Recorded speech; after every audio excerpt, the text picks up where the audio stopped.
right, it is time once again for another episode of that show that we call the Fans First Football Show here on the Fans First Sports Network. It does not matter that it is May. Happy Mother's Day, by the way, to everybody. I hope you had a great weekend with your mama, and I appreciate everything that my mom has done for all of these years. I'm blessed to absolutely have her. So, with that being said, we are going to talk football. We are going to talk rookie minicamps. That's in session. A guy that no longer is a rookie here at the Fans First Sports Network. He is not exactly a grizzled veteran, but Aidan Reed is here. Broad Street LinkedIn. What is up, AR? How's it going, Bryan? And yes, happy Mother's Day to everyone. I think we all know that we wouldn't be here without our moms. So, yeah, happy Mother's Day to all. Absolutely. And one of my favorite days of the year too, because I get to celebrate my wife, I get to celebrate my mom, and my grandmother who has passed, and always have great memories of her as well. A great maternal figure, both of my grandmothers. So, with that being said, let's go ahead and talk about rookie minicamp. Now, this is the time of year where rookies are just getting acclimated. My first question to you, Reed, is do we really, it seems like the media wants to go ahead and manufacture stories out of rookie minicamp, but it seems to me like you really don't want to hear anything out of rookie minicamp, because if you do, it might be bad. Yeah, 100%. I think the biggest example of that is what's going around right now. It's the Browns talking about Dylan Gabriel getting first QB reps. And everyone loves a controversy in the media to be able to report, have stories, have engagement, have people comment their ideas. And, I think we kind of all knew this coming out of the draft that the Browns is going to be under the spotlight a little bit with that quarterback room. And you already see stories coming out for the Browns about that quarterback controversy. And I would agree, Bryan. I think that's something that you don't necessarily want to hear coming from your team during rookie minicamp. Yeah, and not just that, but if you're getting a story out of rookie minicamp, it might be an injury already. So that's something. The only controversy that should be in rookie minicamp is who doesn't get the number they want because it's retired. And Abdul Carter, I mean, have you heard that story, Bryan? Yeah, well, I know he wanted it, and Lawrence Taylor said, And then he went to who was it? Who's Levin's retired for? Was it Warren Moon? No, Warren Moon actually. Now he was with the Oilers, and he gave permission. Smith. He gave permission for Cam Ward to wear number 1, and he really didn't have to, because that was the Oilers. This is the Titans. I can see that, but Warren Moon is a gracious guy. Phil Simms. Phil Simms is who it was. I always found Phil Simms to be abrasive. Yeah. But if those numbers are retired, and I know that Lawrence Taylor's number is retired. Same with Phil Simms. 11's retired for the Giants. And Phil Simms is retired. So if those numbers are retired, but I really don't know what a retired number means anymore when you're retiring Shedeur Sanders' number. But that's awfully quick. But anyway, it was crazy. He had a losing season. Yeah, there's more to that though, and we all know that. But yeah. I digress. I understand if the number's retired and everything. I'm as a Steeler fan, it's really strange because I don't know how many Eagles numbers are retired, but there's only 3 Steelers with retired numbers, and it's 70 for Ernie Stotner. Then it is, I believe it was 2014 when they retired Joe Green's number 75. And just 2 days after his death, did they retire Franco Harris's 32. Now that was scheduled, and he was scheduled to appear. I mean, that was not just a knee-jerk reaction to that sudden passing, but it was right. They wanted to do it right at the 50th anniversary of the Immaculate Reception. And so they were able to do that. But it just so happened that he passed 2 days before. So with that being said, The Steelers only have 3 retired numbers. However, nobody wears number 12. Nobody wears number 86. No one wears 59. No one wears 58. No one wears 50. Unofficial retired numbers. They're unofficially retired. And there's numbers that aren't retired, like 0 and 1, that they won't give out. Yeah. We have 9 retired jerseys. Off the top of my head, I know Jerome Brown, 99, Van Buren, 15, Dawkins, obviously, 20, Bednarik, 60, Reggie White, 92, McNabb, 5. And there's a few more that I'm missing, but I know it's 9. Yes. I don't know about that. Yeah, I don't know if I love that one. That's not for me to say. Just not for me to say. But anyways, that's, gosh. I mean, well, Shedeur Sanders got retired. Donovan McNabb did more in the pros. So, so let's go ahead and talk about the teams that are. Look, you don't want news out of rookie minicamp, but you do want what I hate about the media, which we're in a way a part of it, but I hate where they're trying to manufacture stories and saying somebody doesn't look good right away in rookie minicamp, because even in training camp, if you're not looking good the first couple of days, you're getting acclimated still. So OTAs, as far as I'm concerned, hands off. Rookie minicamp, hands off. So, but the hands-on is a big thing for the coaches, and you're getting a great chance to get to know each other. It's like freshman orientation. Yes. Yeah. You're finding the way of the team there, and that's really, and you find out as assistant coaches, you find out how to coach these players too. Mm-hmm. Now, of course, you know how to coach, but every personality needs to be coached different to fit the best possible version of themselves that they can be. Yes. So, I like that. So if somebody struggles to get acclimated in rookie minicamp or doesn't look as sharp as you think they can, I don't think that's a big deal, do you? No, I don't. And I think you're 100% right. I think, especially watching the Eagles videos in the past that they do, it is very, orientation, like you said, in my eyes, introduce them to the facility, the coaches, get them loose, get them comfortable, and just a little bit of a kickstart before, the real mini camp with everyone comes back around. Yeah. I mean, you don't want to show up to regular training camp 500 pounds if you're a 240-pound quarterback. You're really, that's probably not a good thing. So, but you still want to stay in shape, especially if you're a rookie. But it's just about getting to know you, and I really think that's a great thing. I heard something. I think it was Darian Porter, who was a 3rd-round pick of the Raiders, and I was listening to his press conference, his introduction to the media, and he was talking about how great it was seeing Pete Carroll out there doing drills with them. And so that's something that's really awesome. And right away, he's thinking, hey, this is a special place. We've got a legendary coach that put together the Legion of Boom, and has always been good with defensive backs. And now he's out there with me doing drills as a defensive back, me being Darian Porter. And with that, that just shows them what they're going into. It might actually show some players that come in that, I might need to step up my game. Maybe I'm coming in a little too cocky, or maybe I need to adjust to fit into the system more than I thought. Because sometimes you're drafting a guy that is a square peg, trying to put him into a round hole, but you can go, they're still moldable. And those that realize that, all right, now here's the situation that I'm seeing it, maybe I do things a little different. They don't have to be drastic, but maybe they just get the lay of the land.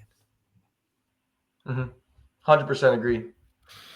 All right, so we're going to take a quick break. Then we're going to come back with about 3 or 4 teams that we think even though rookie minicamp should not be a big deal, but really need to see some things in rookie minicamp to feel better going in to the preseason and going into training camp.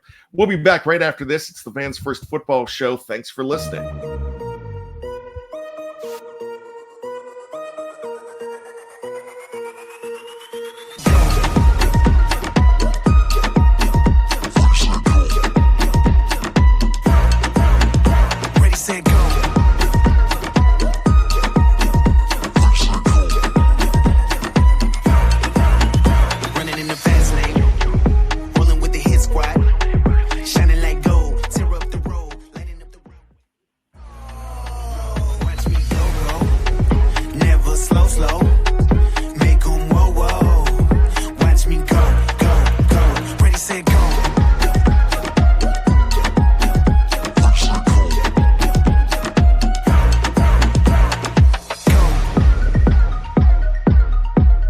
We are back. It is the Fans First Football Show. I'm not going. I'm coming. I'm here. We're back. Me and Reed. I am Bryan Anthony Davis here from the Fans First Sports Network.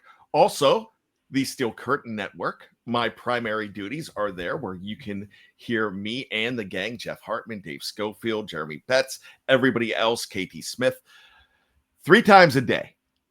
Original shows. Every single day. We don't care if it's April 80th, we're going to have a show. It's Christmas Day, we have shows. And that's just something we do. And we crave it. We crave talking about it. We crave the fact that you love craving to listen to it. Aidan Reed here is with Broad Street LinkedIn, a very fine affiliate for the Fans First Sports Network, growing exponentially, all about the birds. And all about it, baby. And to quote my good friend Aidan Reed, which I don't even quote this as much as the other guys here on the Fans First Football Show, Jess Place, and of course Nick Hogan. We did it, Bryan. We did it, man, and that's why this offseason is pretty smooth sailing for me. Just enjoying, kind of basking in, winning that second Super Bowl this year, and in that fashion. So dominating. It was, I know I called in. For those of you who haven't listened, you can tune back to the Super Bowl episode, but may have been a few drinks in, calling live from Broad Street. So it was a great episode here on the Fans. Did you ever listen to it? Did you ever listen to it? It's hilarious. It's awesome. It is. I did a lot. A little embarrassing, but I stayed up late that night because I did a lot of editing.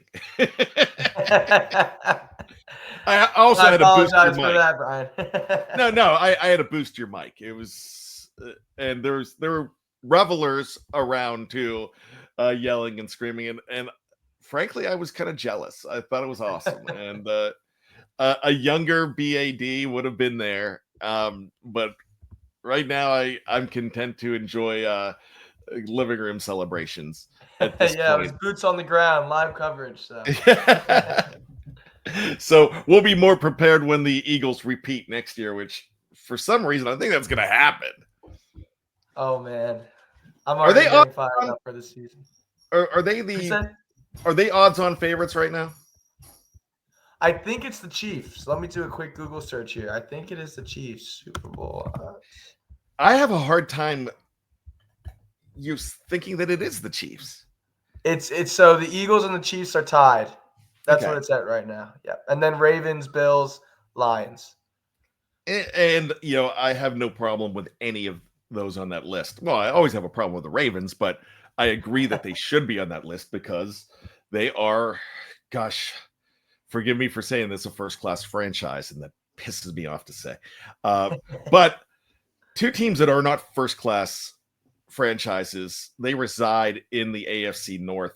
And one of them I think we're going to talk about right now. We already talked a little bit about them, but we're talking about the teams that need to prove something even as early as rookie minicamp, or at least prove to themselves that they're on the right track. I think the Cleveland Browns top that list. Yes, 100%, Bryan. And, I think they did do some good things in the draft, building up some more draft capital, trading out of that second spot and getting some more picks for the future because they were very depleted there in draft capital. But, you know, obviously the biggest stories are going to be the quarterback controversies, which we talked about. But look, Mason Graham is going to be an instant plug and starter next to Myles Garrett. I know Browns fans want to hear good news from him out of camp. They want him to be, kind of like the Robin to Myles Garrett's Batman, and bolster up that defensive line with some more superpower. And Carson Schwessinger, the linebacker out of UCLA, he's going to be an instant starter in my mind as well. I think the Browns typically play 3 linebackers, so I can't imagine he wouldn't get a starting spot there. And Nick Chubb still doesn't have a team. So, Quinshon Judkins out of Ohio State. I know Jerome Ford's still there, and they also drafted Dylan Sampson out of Tennessee. So I'm interested to see if Stefanski will use a running back by committee backfield here with all 3 of Jerome Ford, Quinshon Judkins, and Dylan Sampson. But I think Browns just need to hear positive news from these guys that should be making impact early on in the season. I've said this a lot on this network, on the Steel Curtain Network. I'm a big fan of Kevin Stefanski. I think he is a fantastic head coach, but I think he is in the absolute wrong situation.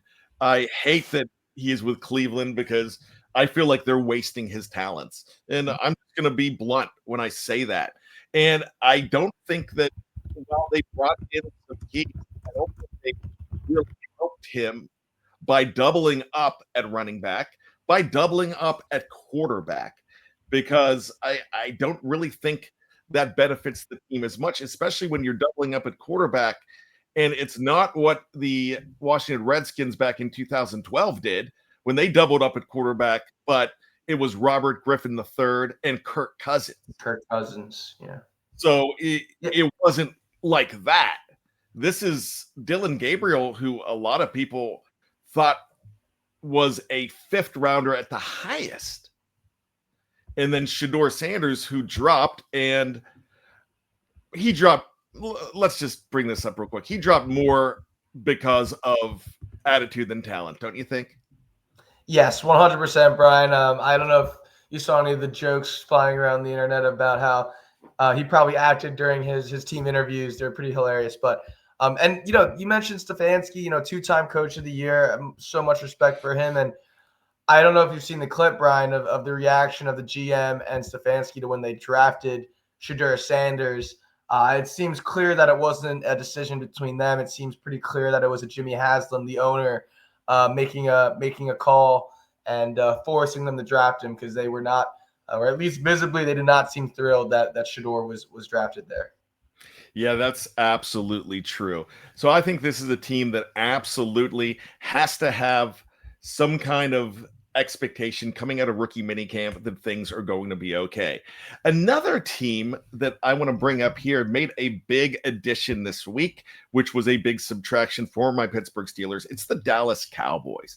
I really think that they're a team that now the fan base thinks that they got an absolute championship now with George Pickens Jr. coming in at wide receiver to play next to CeeDee Lamb. What are your thoughts on that whole trade? What are your thoughts as an Eagles fan?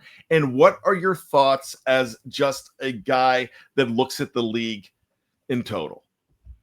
It's funny. It's kind of like opposite because as an Eagles fan, I'm definitely worried. I've seen what George Pickens can do. He's not old, right? He's about 25, I believe. And especially if you're focusing your time on CeeDee Lamb, I can see him kind of exploding now. The issue is going to be the target share. That's what I'm kind of hoping for, that one of the two gets upset with the amount of balls they're receiving. But, Bryan, as just a general football fan, I'm not worried of the Cowboys because just look at who Mike Tomlin has traded in the past at receiver. It seems like he always knows the right time to trade his guy, whether it be Deontay Johnson, whether it be Antonio Brown, whether it be Chase Claypool, whether it be Santonio Holmes. All these guys kind of left Pittsburgh and never had the same production when they were on the team. So as an NFL fan, it's like you have to trust that Mike Tomlin knows when to move on from a player, and that's why you guys went out and got DK Metcalf. But, as an Eagles fan, it's hard not to be a little bit scared of George Pickens and CeeDee Lamb, especially with Darius Slay gone, to match up with him on the outside. So we'll see what happens. But, on my worry meter as an Eagles fan, it's not like I'm at a 10 by any means, probably like a 6 or 7. But I think we can talk about it some more here. I just think a lot of people are sleeping on the Cowboys because of their performance last season and forget that like the top 3 guys on their payroll were all injured with DeMarcus Lawrence, Micah Parsons, and Dak Prescott. So I'm not saying they're going to make any noise in the playoffs, but they're typically like the Sixers of the NFL. They have great regular seasons. So we'll see what happens there. But those are my thoughts or my 2 differing perspectives, if that makes any sense, Brian. But do you feel that rookie minicamp is something that they really need to see a silver lining? It's so interesting. I don't really know what Jerry's doing because obviously they drafted Jaden Blue, but you brought in Javonte Williams and Miles Sanders, 2 kind of older, didn't live up to their standard running backs. And then you drafted on the line the guard out of Bama. Booker, I think. Booker, yes, Tyler Booker. So, I wouldn't say as much, honestly, in my opinion. They brought in Donovan Izaraku, who I actually mock drafted to the Eagles in our FFSN draft. So yeah, which was a disaster, by the way. Nobody agreed with you. I know. That was bad. I should have done we should have done Walter Nolan for sure, but didn't matter. We ended up getting G.I. Campbell. What a steal. Oh, yeah. What a steal. Yeah. I just think I think Cowboys fans are more excited to have their players back more so than I need to hear good news out of minicamp, if that makes sense. All right. Yeah, I respect that a lot. Do you have any other teams that we should look at here? It's really just one guy, but it's hard to not, think about how it's going to pan out. It's Cam Ward, right? I think he's going to be the only quarterback drafted that's going to be the immediate day one starter. The more and more I hear about the guy, the more I really like what I'm hearing. Seems like he's very down to earth. He's not flashy, quite literally the opposite of Shedeur. Doesn't wear all the accessories, is always working. He was a 0-star recruit out of high school and worked his way all the way up to be the number 1 pick in the NFL draft. And you can tell he's hungry. He's ready to work. So I think if you're a Titans fan, you're just scouring the internet and Twitter for any reports on Cam Ward to see how he's playing. And look, the Titans brought in Tyler Lockett, a veteran presence. Obviously, they brought in Calvin Ridley. Chigo Okonkwo is one of my most underrated tight ends in the league. He didn't have a great year last year that I thought he would. But, this Titans team, I think they have the potential to take a step forward this year. I mean, their defense was solid last year, and they only got better. They're bolstering their defensive line here with the draft. And, yeah, I think if you're a Titans fan, it's hard. How could you not be excited and just dying to hear any reports out of rookie minicamp? I will agree with you on that one as well. Here's another one that we did not discuss this one beforehand, but let's go to the San Francisco 49ers. I think there's been a lot of question. I mean, you could say the same thing about injury with the San Francisco 49ers, but there's a weird vibe coming out of the West Coast and the Northern California. So I want to ask you, I feel like they feel that they need some good mojo coming out of this rookie minicamp. I couldn't agree more. I mean, I'll just admit it now, get it out of the way. I am a little biased. I don't love the 49ers, but I think the vibes are definitely off last year, and it kind of was stemming from the previous year as well. They're trying to bolster the defensive line again, which they've been so famous for in the past by drafting Mikael Williams with the 11th overall pick. Round 2, they take Alfred Collins on the D-line. And then, again, bolstering that defense that used to be famous for being dominant in a linebacker and Nick Martin in the 3rd round. But you can see that they're definitely trying to work some things out. I mean, trading Debo, I think, was no mistake. I think at some point you just have to switch up the locker room vibes. And I think this is another team that's excited to have players back from injury. Rookie Pearsall, I thought, had a phenomenal year. George Kittle, obviously, monster year last year. But I might eat my words, but it's hard to say that this team has gotten better over the past few years. And I think the dominance that they've had might be starting to move away, because I wonder how much Brock Purdy is going to get, and it just seems like there's a lot of question marks up in the air. And obviously the IU situation last year didn't help at all with the trouble that brought. So I don't know, Brian. I'm not really too worried about the 49ers as a threat in the NFC. But if you're a 49ers fan, you worry about this rookie minicamp and starting over almost. Yeah, I would say so. I mean, just moving veterans that have been there for so long, and yeah, I think a lot of these Niners fans are really hoping the defense steps it up, right? I mean, their first 4 picks were all, or their first 5 picks were all defensive, on the defensive side of the ball, 3 on the defensive line. So they're looking to bring back that dominance that they've been known for in the past. All right. Well, that sounds good. We talked about 4 teams, the Cleveland Browns. We talked about the Tennessee Titans, the Dallas Cowboys, and the San Francisco 49ers. Make sure you check out the Fans First Sports Network for all of those affiliates and more. If you didn't hear your favorite team mentioned today, we do have an affiliate that is doing some great things with your favorite team. So make sure you check it out. And not just football. Check out your favorite sports as well. We have so many good things happening here on FFSN. You don't want to be a part of the great grassroots movement that is happening right now. Tell your friends about it as well. Nick Hogan's not here. Just Place is not here. They will be back in the coming weeks as we're going through our summer rotation, but you'll have all of us and all of us pairing up. Also, David Stefano is he's joining the mix as well from Vikings First and School. So with that being said, BSL Reed, that's Broad Street LinkedIn, Aidan Reed. Thanks for joining me today. Thanks for having me, Brian. It's always a pleasure. Love talking ball with you.